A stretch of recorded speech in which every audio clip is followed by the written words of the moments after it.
Le titre de ce message-là, c'était « Où es-tu? » Faisant référence à cette question-là que l'Éternel Dieu a posée à Adam puis à Ève pour leur permettre de réaliser, je suis où, moi, par rapport à mon Dieu? Je suis où par rapport aussi aux autres? Donc, je suis où par rapport à Ève? Et ce que je veux faire, donc, j'avais parlé pendant 1 heure de beaucoup d'exemples bibliques. Et je veux appliquer ce message-là. Donc, c'est ça qu'on va faire cette semaine. La semaine dernière, notre frère Guy Bourassa nous a relaté une période difficile qu'il a vécue. Il nous a amenés en 2008, puis il travaillait des heures interminables pour le Seigneur. Et dans le cadre de Québec Espoir, qui était un marathon d'une dizaine de jours de conférences d'évangélisation, de distribution de littérature, il est couché et il se réveille en plein milieu de la nuit parce que sa femme est assise carrée dans le lit, puis elle dit « Je ne suis plus capable ». Puis là, après ça, Guy a réalisé son insensibilité envers sa femme, puis ce qui lui avait fait vivre pendant plusieurs années, parce que sur l'apparence de servir le ministère, de servir Dieu, il avait négligé sa femme. Puis, un petit peu plus tard, Guy nous a fait cette remarque-là. Il a dit « On ne change pas tant que la souffrance ne nous y force pas ». Alors, on se reconnaît tous dans ce principe du fond du baril-là. Quand ce que tu as toujours fait ne fonctionne plus, c'est là que tu es forcé de changer. Ça nous force à abandonner notre volonté puis à revoir notre façon de faire les choses. On rencontre souvent la grâce de Dieu de cette façon-là quand il n'y a rien d'autre à faire sinon que de changer de voie. Et ce matin, je veux axer un petit peu la réflexion en disant que ce n'est pas obligatoire de pogner le fond du baril. On n'est pas obligé de se rendre là. Ce n'est pas nécessaire de se rendre à un point de fracture où il y a quelque chose dans ta santé qui se rompt. Il y a quelque chose dans ton mariage qui se brise. Il y a quelque chose dans mon travail qui ne sera plus jamais pareil. On n'est pas obligé de se rendre là. Ce n'est pas obligatoire. Alors souvent, ça fonctionne comme ça, mais on n'est pas obligé. Alors comment? L'Éternel Dieu nous a créés avec toutes sortes de systèmes d'alarme, ou de check engine, si vous préférez, ou en français, on dit des voyants d'anomalies du moteur. Dieu nous a créés avec donc, ces check engines-là pour nous avertir de ce qui doit changer avant que ça pète. Alors ce matin, je veux, on avait développé dans toute la Bible comment l'Éternel Dieu nous a créés avec ces signaux-là, nos émotions, nos relations, nos problèmes, nos dialogues internes, ce qui nous déconcentre durant la prière, ces désirs-là qu'on a dans nos cœurs. Ce sont tous des mécanismes que Dieu a créés pour nous parler. Alors, c'est possible de leur prêter attention, comme c'est possible aussi de s'endurcir, de les refouler, de les ignorer, puis de continuer comme si de rien n'était. Juste rappeler brièvement, peut-être vous vous souvenez dans mon message, il y avait comme un segment de 15 minutes, où on avait passé une vingtaine de psaumes. Puis là, j'avais dit, « Hey, remarquez-vous, David, il prête attention au fait qu'il se sent sec. C'est pas banal, ça. Hey, David, il prête attention au fait qu'il se sent abandonné par Dieu. Hey, c'est pas banal, ça. Hey, David, il prête attention à telle chose qui est triste, qui est très content, qui est abandonné par ses amis. Alors, il prête attention à ces choses-là, et plutôt que de le vivre loin de Dieu, où j'ai ma vie d'église, puis j'ai ma vie de problème normal, il vit toutes ces choses-là ensemble. Il vit ça, il y a une relation avec Dieu en 3 dimensions. Il adore son Dieu avec corps, âme, esprit, ses mains, ses reins, son cerveau, tout y passe dans sa relation avec Dieu. C'est vrai, là, il n'y a pas juste une section Église, puis la section Ma vie normale, tout est intégré là-dedans. Je vous invite à tourner aussi dans le Proverbe 4. C'était un des passages qu'on avait lu. Je veux le relire ce matin. Proverbe 4, à partir du verset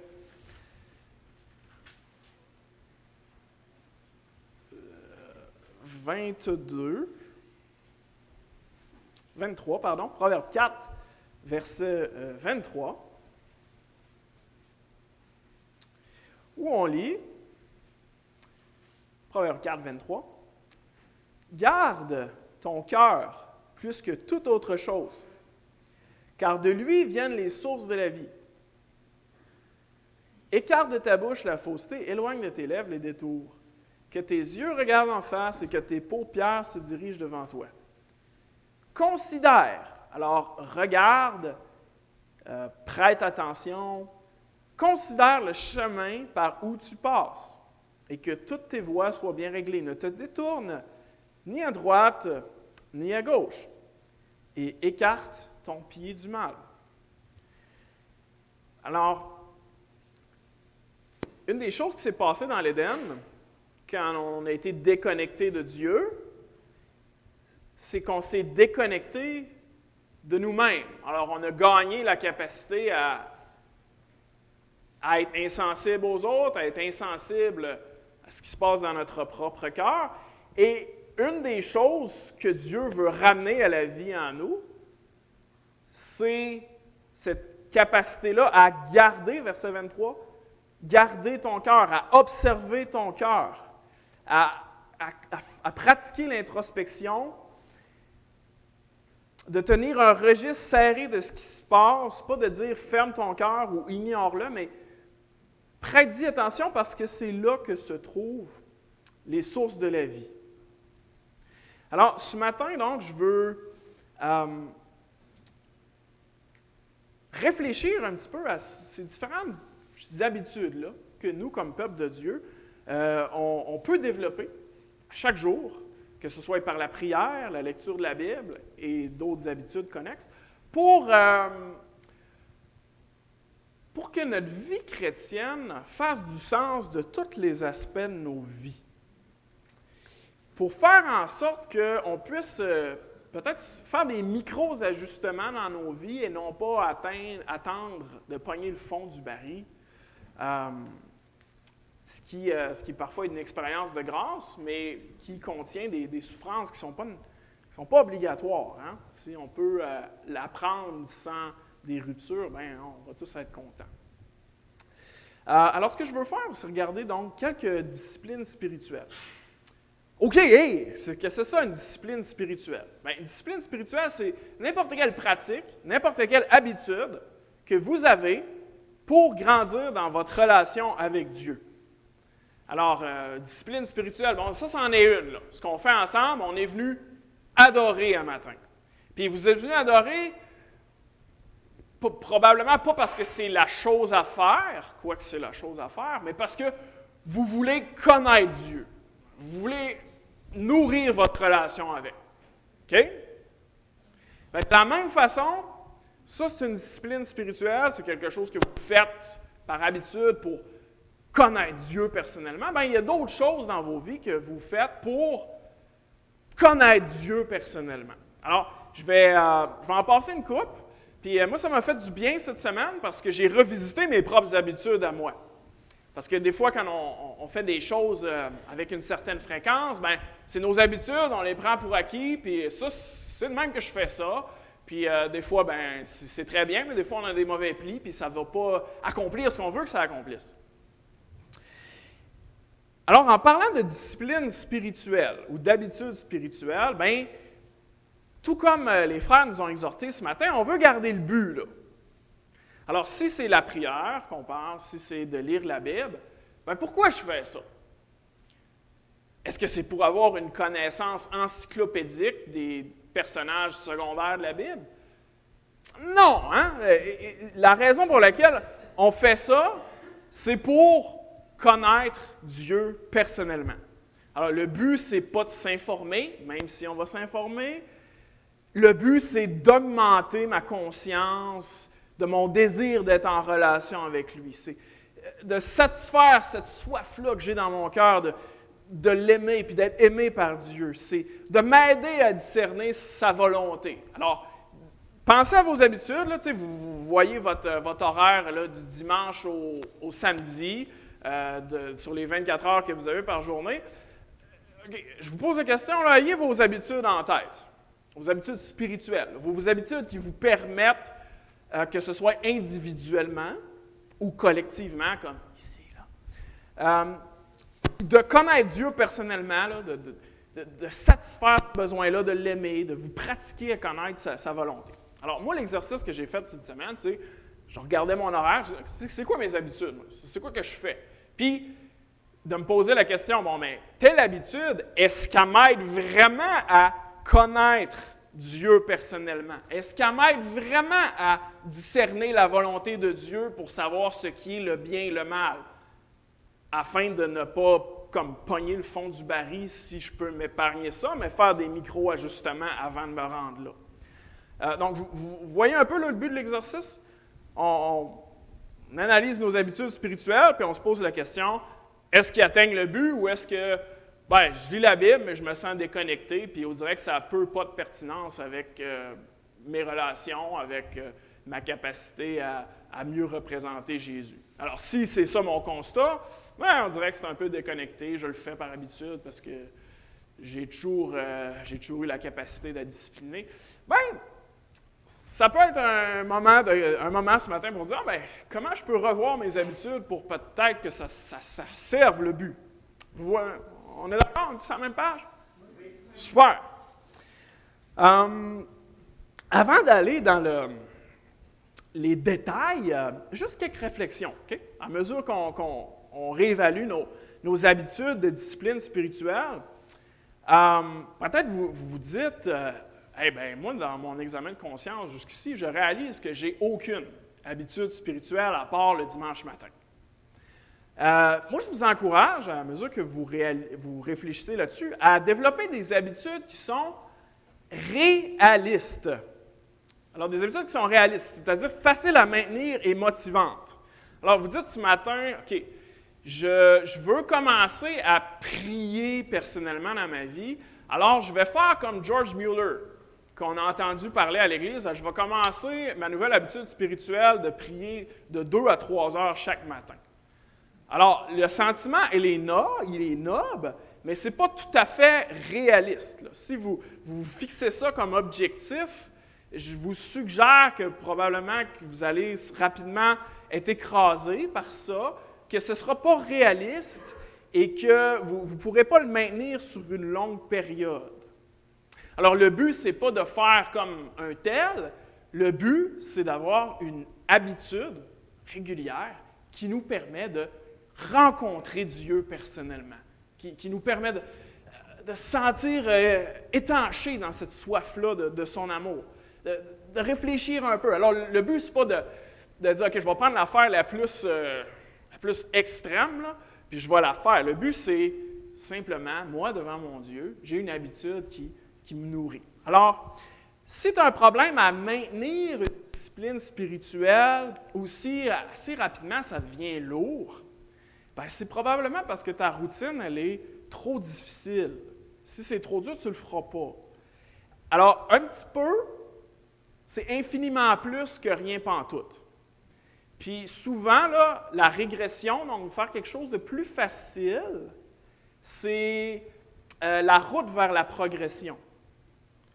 Alors, je vais donner un exemple là, bien facile. Là, si je me suis fait opérer au genou il y a quelques années, puis après le lendemain de mon opération, je n'étais pas capable de marcher. Bon, là, qu'est-ce qu'il fallait que je fasse? Il fallait que je sois assis, là, puis que je me force à faire ça. T'sais. Puis là, j'ai fait ça une couple de semaines. Alors, c'était une régression par rapport à ma capacité à marcher. C'était un exercice plutôt régressif. Mais cette affaire-là que je faisais m'a amené à, vous voyez, aujourd'hui, je me tiens sur une jambe, puis j'ai pas peur de tomber. Alors, si aujourd'hui, vous avez de la misère à maintenir une discipline, prenez quelque chose qui est Mettez les biscuits là, sur l'étagère du bas, exagérez pas. Un petit peu, c'est plus qu'un objectif incroyable, mais impossible à réaliser. Comparez-vous pas avec un idéal. Hein? L'exemple de George Mueller, ça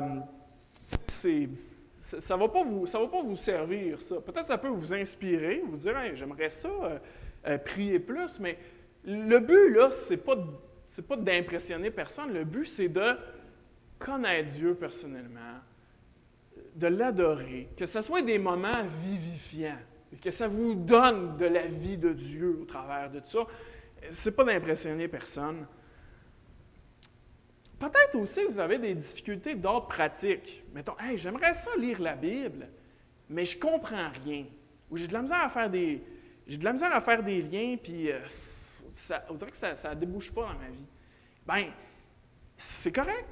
Si vous ne comprenez pas grand-chose, je peux suggérer au moins 2 affaires. Première affaire, 3 même. Première affaire, ce n'est pas tous les livres de la Bible qui ont le même niveau de difficulté. Alors, si vous avez vraiment de la difficulté, vous pourriez, comme au lieu de, mettons, de faire un tour dans Jérémie, là, vous pourriez aller dans le livre des Proverbes, qui est un livre de la Bible qui est facile d'approche, ou peut-être dans l'Évangile de Jean.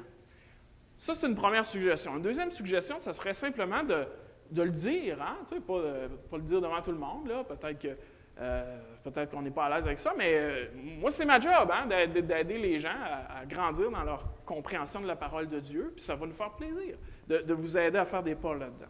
Une troisième suggestion, c'est vraiment la lecture de la Bible, c'est difficile pour vous. Il existe des ressources, des livres dévotionnels qu'on appelle, on va dire, mettons, 30 réflexions sur la prière, où vous connaissez le pain quotidien. Alors, ça peut être des ressources qui vous aident tranquillement avec une habitude un petit peu plus facile ou qui vous accompagne. Bien, ça vous permet, un petit peu comme mon opération de genoux, là, ça vous fortifie. Puis, peut-être qu'un jour, vous serez capable de lire la Bible par vous-même, mais en même temps, si vous n'êtes jamais capable, c'est pas grave, là. Il y a toutes sortes de frères et de sœurs au travers de l'histoire d'Église qui n'ont jamais su lire. Puis, en fait, la plupart en fait, tout le monde dans l'Église primitive, sauf peut-être 15% des gens, personne ne savait lire. Dans un sens, que l'amour de Dieu, là, c'est pas conditionnel à si tu es capable de lire 3 heures la Bible chez vous. Le point, c'est que, est-ce que je suis, avec qu'est-ce que je suis, puis mes capacités, est-ce que j'ai une habitude qui me permet de le rencontrer personnellement? Ça n'a pas besoin d'avoir cette forme-là.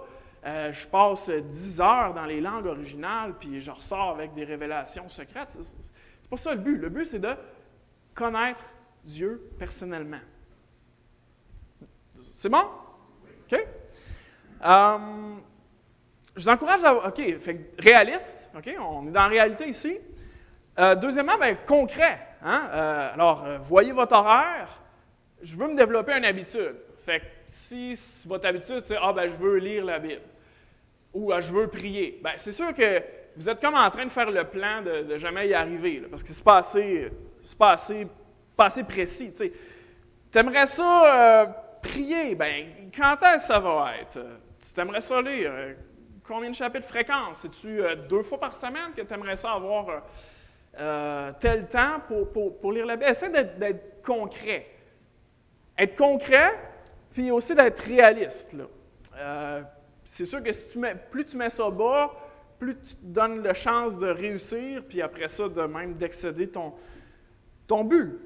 Alors, puis troisième sorte d'habitude, des habitudes qui sont vivifiantes. Alors, voulant dire qui te donnent la vie, là. Le but, c'est d'approcher de la parole de Dieu, c'est d'avoir son cœur qui est réchauffé, c'est d'être nourri, c'est de connaître Dieu personnellement. Alors, le but, ce n'est pas de faire une indigestion. Le but, ce n'est pas que ce soit fastidieux.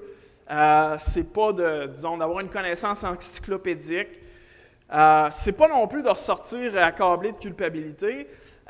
Alors, voyez vos habitudes là, dans votre horaire. C'est quoi le feeling là, qui se dégage de ça? Quand vous ressortez de vos habitudes spirituelles, c'est quoi le feeling? Êtes-vous vivifié? Ou est-ce que est-ce que vous avez l'impression d'en avoir ressorti quelque chose dans vos affections avec le Seigneur? Alors, si vous êtes, disons, mettons que c'est plate, là, tu sais, il y a peut-être une couple de micro-ajustements qu'on peut faire pour mieux le vivre. Hein? Pourquoi est-ce que je fais ça, nous disait Marc Hébert ce matin? On le fait pour connaître Dieu personnellement. Et c'est la même chose avec ces temps-là. En fait, Marc Hébert nous a dit pour adorer. Je voulais pas mal le citer, excusez.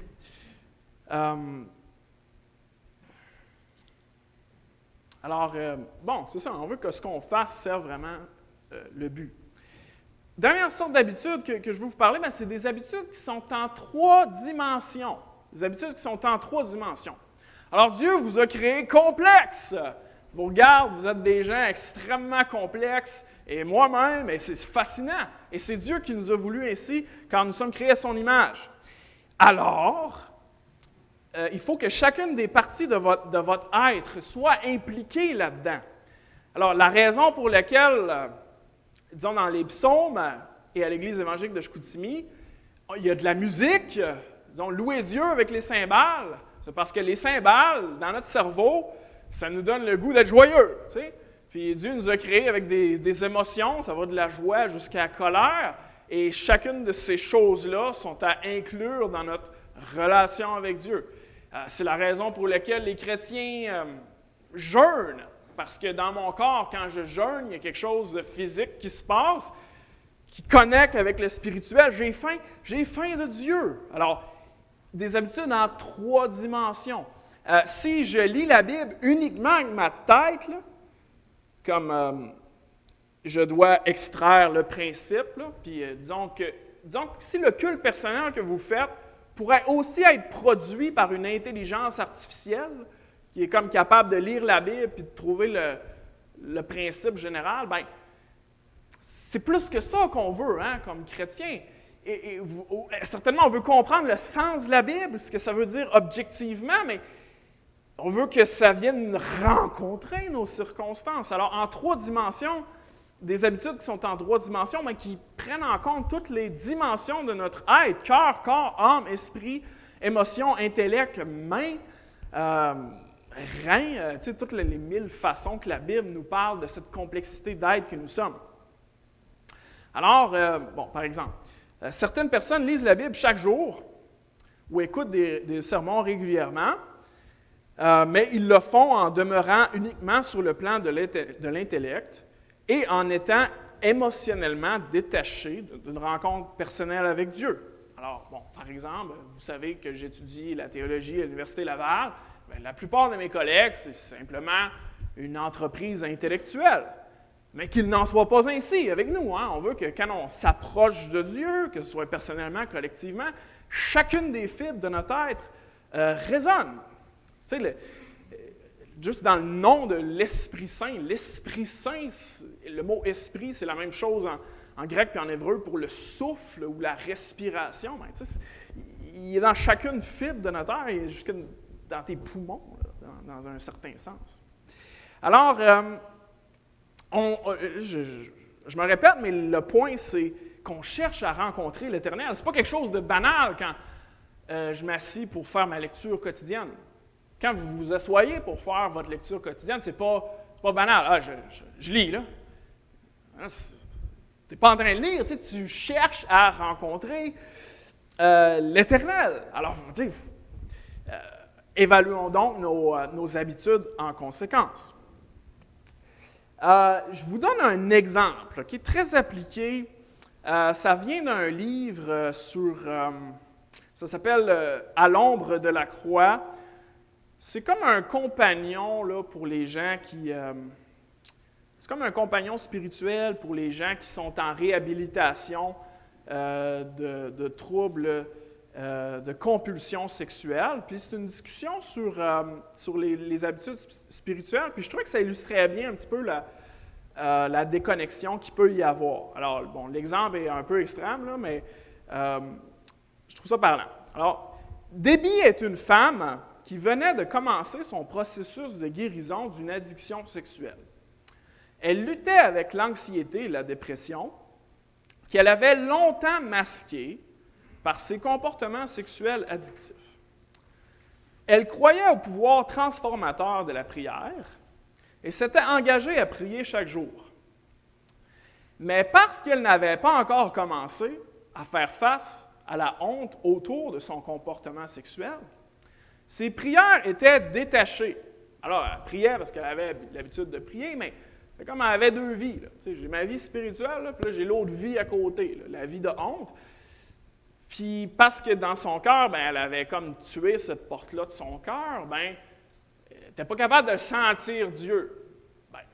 Comment ça, tu ne sens pas Dieu? C'est parce qu'il y a certaines affaires que j'ai fermées à la porte. Fait que, évidemment, Dieu n'est pas le bienvenu.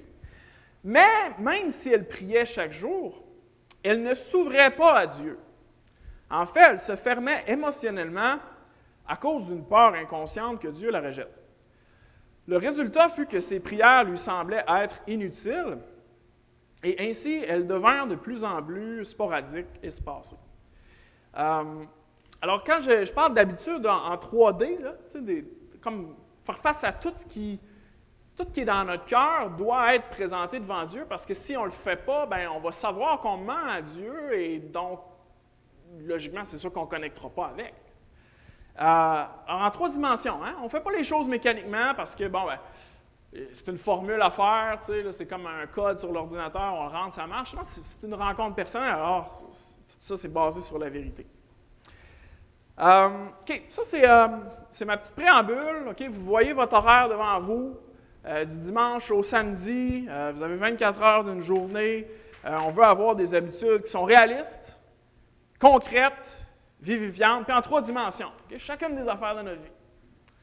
Maintenant, je veux faire une couple de suggestions pour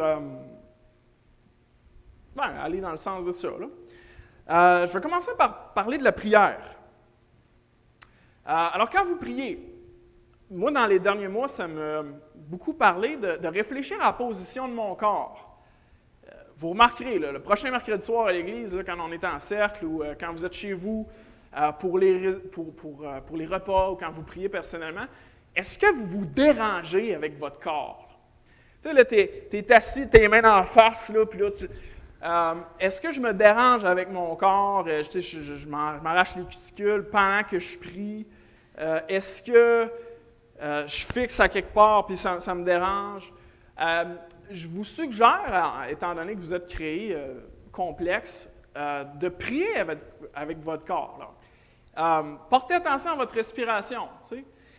Si vous respirez de façon lente et contrôlée, probablement que vous allez être plus calme et capable de vous concentrer sur ce que la personne dit, ou même d'être plus concentré sur ce que vous-même vous dites, plutôt que vous essayez avec votre tête de réfléchir à quelque chose, mais de l'autre côté, vous êtes en train de vous déranger.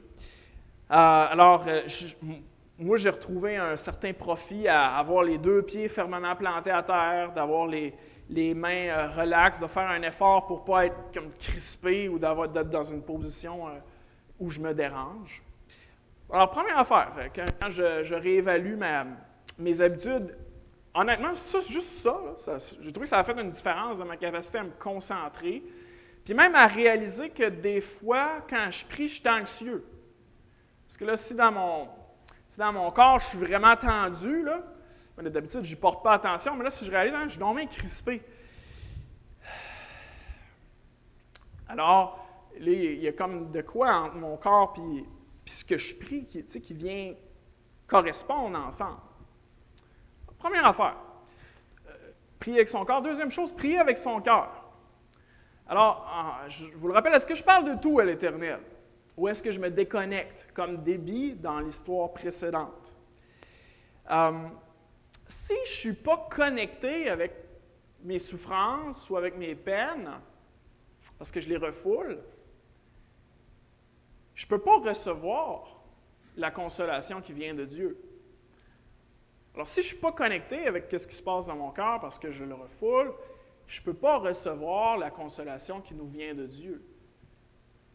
Et si je ne le reçois pas, je ne peux pas le vivre. Alors, on peut appliquer cette réflexion-là à différents aspects de nos vies.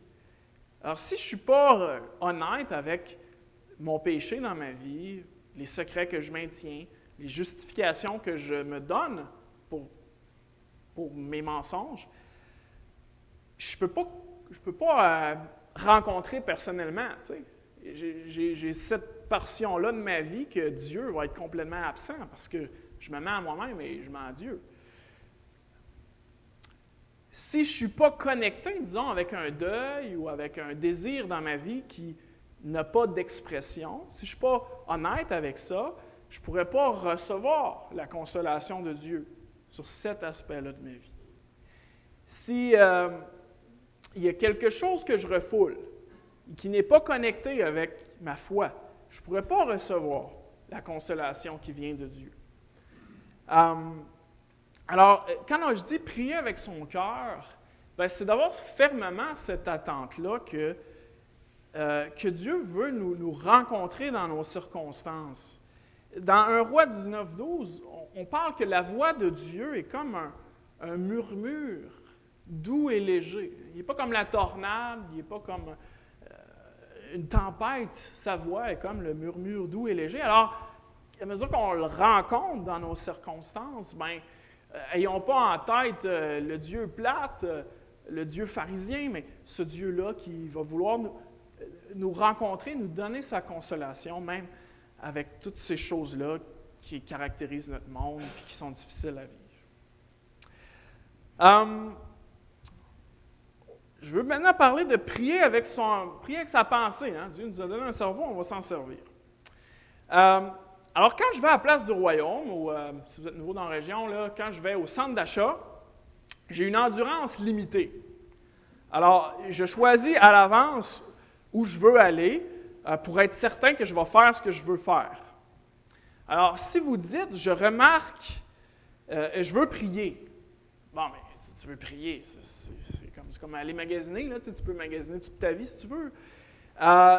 Mais si vous avez 10 000 possibilités, on tend à se perdre, puis aussi à se déconcentrer.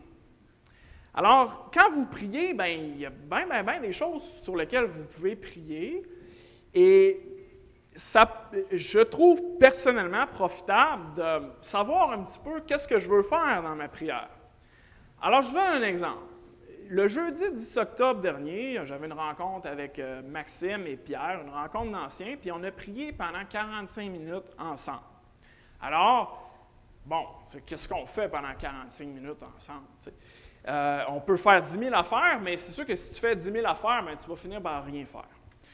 Alors, qu'est-ce qu'on s'est dit? On va commencer avec un bloc d'adoration. Alors, fait que là, je vais vous le raconter, tiens. Alors, j'ai dit, les gars, on pourrait commencer. C'était moi qui l'avais fait parce que ça a donné que c'était ça cette fois-là. J'ai dit, on va commencer avec un temps d'adoration. Alors, on va prendre quelques instants pour être silencieux puis essayer de se connecter avec l'amour du Père. Je ne sais pas, il y a 30 secondes qui ont passé. Après ça, on a prié à tour de rôle pour différentes choses pour lesquelles on était reconnaissant à ce moment-là dans notre cœur pour le Seigneur. Après ça, j'ai dit, on pourrait prendre quelques instants pour prier, faire des prières de soumission. Là, j'ai lu le passage dans Luc 22, quand le Seigneur Jésus dit non pas ta volonté, non pas ma volonté, mais ta volonté, Seigneur. Alors, à tour de rôle, on a prié pour laisser tomber notre volonté, moi, Maxime, Pierre, puis rechercher la volonté de Dieu dans nos vies. Alors, c'est un moment... de prier des affaires de même, là, avec intention, c'est gros, là. Alors, on s'est donné, on a pris la décision, on va prier pour ça, là. Je ne pense pas qu'on aurait fait ça, si on ne l'avait pas comme planifié. Après ça, on a dit, on va prier, on va faire de la prière d'intercession, alors, pour les autres. Alors, pendant 20 minutes, on a prié pour bien du monde d'entre vous, parce que c'était ça. On dit, on fait ça. Alors, on a fait ça. Puis, on a terminé avec des requêtes générales. Alors, toutes sortes d'affaires, pas nécessairement pour des personnes autres que nous, mais ça pouvait être... Alors, on s'est donné, puis le 45 minutes, parce qu'on avait un plan, il a passé très, très, très vite, puis on a atteint ce qu'on voulait faire. Pas que c'est vraiment important d'atteindre ces objectifs, mais Quand on est clair avec ce qu'on veut faire, bien souvent, on a plus de liberté que quand les possibilités sont infinies. Alors, mettons que vous voulez mettre ça en place dans vos vies. Bien, qu'est-ce qu'on peut faire avec la prière? On peut louer Dieu, on peut prier pour se soumettre à lui, on peut prier pour les autres, on peut prier pour notre repentance, prendre du temps spécifiquement pour l'auto-évaluation, ce pourquoi on ressent de la honte ou de la culpabilité, demander la direction du Seigneur pour ces choses à lesquelles on doit demander pardon. On peut faire des pétitions. Alors, une pétition, c'est des demandes qu'on fait à Dieu pour quelque chose, pour nous ou pour quelqu'un d'autre. On peut faire des prières de lamentation. Alors, exprimer à Dieu notre souffrance. Donc, voici différents blocs. Tu sais, vous dites, aujourd'hui, j'ai tel nombre de minutes pour prier. Alors, je ne peux pas tout faire. Alors, choisir nous permet de faire des choses réalistes. Vous pouvez prier les Écritures. Hein? Quand je prêche sur les psaumes, je les enseigne comme des prières. Vous pouvez prier le Notre Père. Le Notre Père nous enseigne quoi désirer. Alors, si je prie le Notre Père, je sais que les désirs que Jésus met là, c'est des choses qui sont bonnes à désirer. Alors, j'ai parlé pas mal de la prière. Je veux passer à la méditation des Écritures. Alors, quand vous lisez les Écritures, là, vous voyez vos habitudes de lecture des Écritures. Comme chrétien, on ne veut pas seulement lire là, pour simplement connaître des choses, mais l'idée de méditer, c'est l'idée de ruminer là, ou de réfléchir à voix basse. Le mot pour méditer en hébreu, là, c'est le même mot que le son que les animaux ils font, là. Comme le grondement du lion ou le bruit que le pigeon fait. Alors, c'est l'idée là, que tu as une couple de phrases en tête, là, puis pendant que tu pétris ton pain, tu as un psaume sur le bout des lèvres que tu dis, puis que ça t'accompagne dans la journée. Cette idée de méditer jour et nuit, ce n'est pas parce que tu as un livre devant toi tout le temps, là, c'est parce que ça t'accompagne dans tes pensées. Alors ça, la méditation des Écritures, ça inclut la lecture, mais c'est plus que la lecture. Alors, ça, c'est sûr qu'aussi, on a toutes des habitudes différentes. Je vous explique une façon de le faire, puis si ça peut vous donner le goût, c'est super. Alors, pour méditer les Écritures, je vous encourage à choisir une portion des Écritures qui est très petite, de 1 à 3 versets. Alors, trop de texte, des fois, ça va diluer la méditation. C'est sûr, si tu as, disons, 30 minutes, 1 heure, tu peux prendre une grosse portion des Écritures. Mais si tu as moins de temps, plus c'est court, plus c'est réaliste. Alors, tu choisis ton texte. Je t'encourage à commencer à être silencieux pour te préparer à recevoir la parole. C'est pas banal ce qu'on fait. Là. Je m'assis pour rencontrer Dieu, alors je ne fais pas juste lire, là, je m'attends à rencontrer Dieu, à rencontrer la parole. Alors, vous pouvez commencer avec un temps de silence. Après ça, vous pouvez lire lentement puis profondément. Faites une première lecture pour avoir le sens. Une deuxième lecture pour visualiser, avoir le film du passage dans la tête. Vous avez une troisième lecture pour peut-être répéter certains mots, différents mots. Vous relisez plusieurs fois, vous savourez, vous dégustez, vous mettez de l'encre, vous lisez à voix haute. Faites ce que vous voulez, mais pour voir le passage sous différents angles. Et à mesure que vous savourez la parole, vous êtes conscient que l'Esprit est dans la pièce, là. Que ce n'est pas banal ce que vous faites. Vous réfléchissez sur la parole qui vous frappe, qui vous confronte, qui vous choque, qui vous parle, qui vous touche le plus. Puis, après ça, vous répondez à la parole. Alors, vous vous êtes approché avec intention.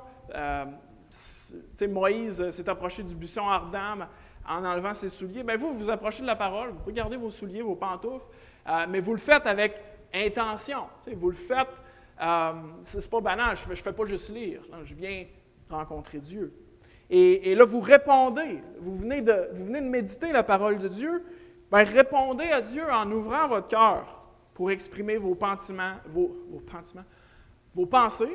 et vos sentiments qui ont émergé de cette lecture-là.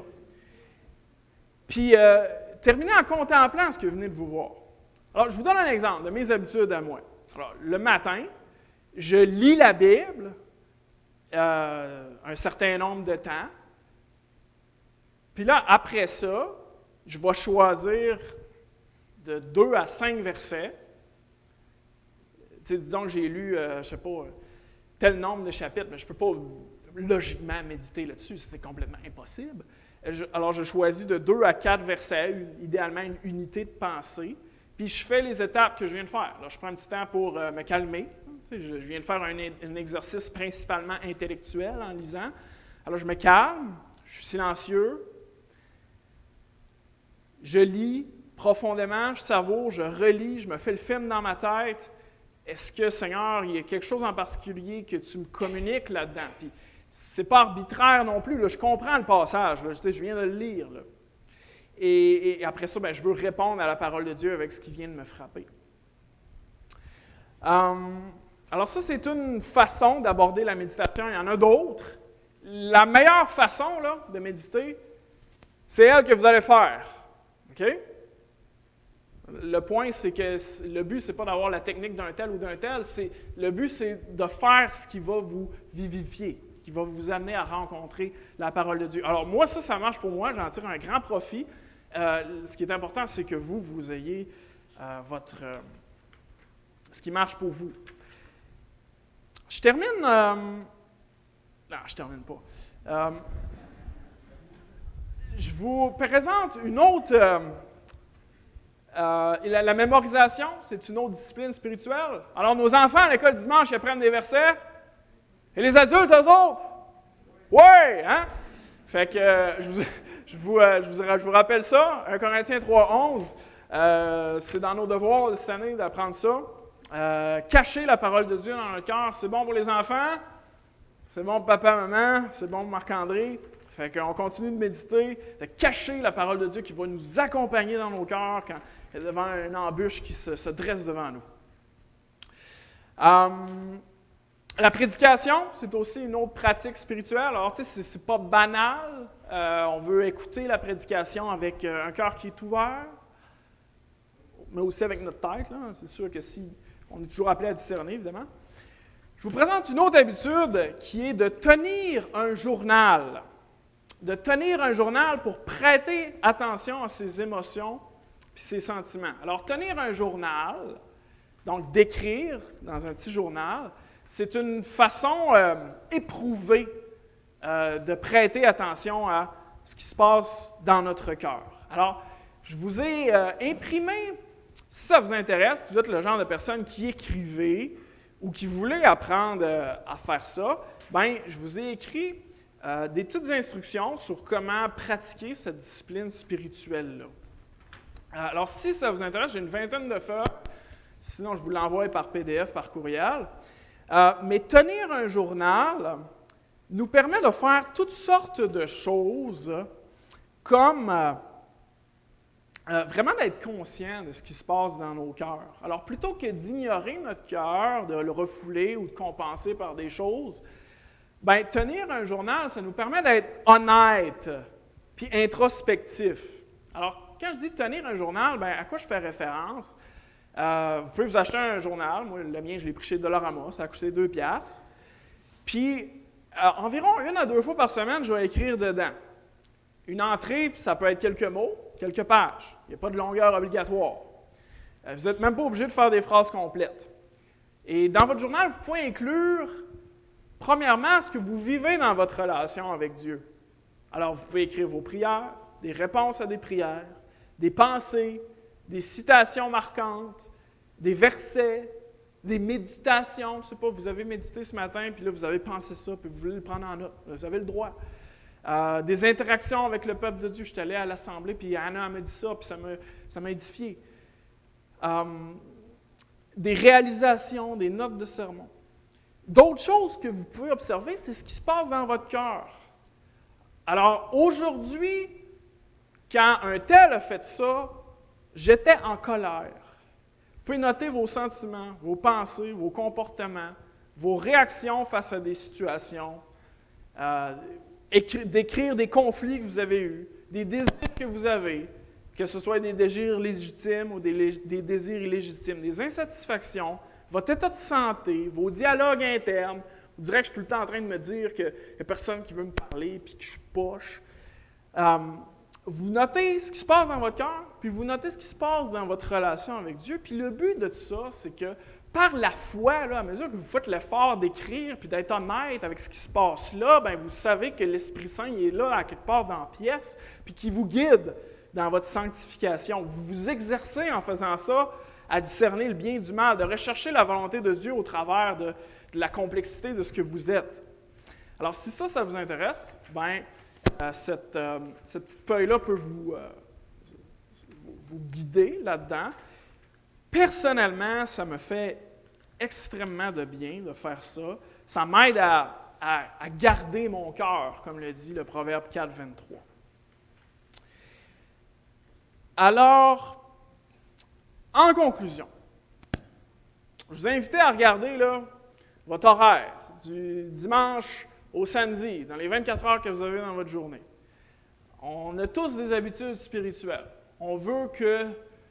On ne veut pas le faire parce que mon leader jeunesse, quand j'avais 14 ans, m'a dit qu'il fallait que je fasse ça et que je fasse ça pour être un bon chrétien. On veut le faire parce qu'on veut rencontrer le Dieu vivant, grandir dans notre relation avec lui. Alors, vous voyez, vous savez ce que vous faites.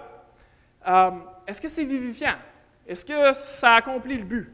Alors, je vous ai suggéré quelques petites choses. Puis, moi, ça m'a fait beaucoup de bien cette semaine de réévaluer ce que je faisais. Et je vous encourage à faire l'exercice. Terminons en priant.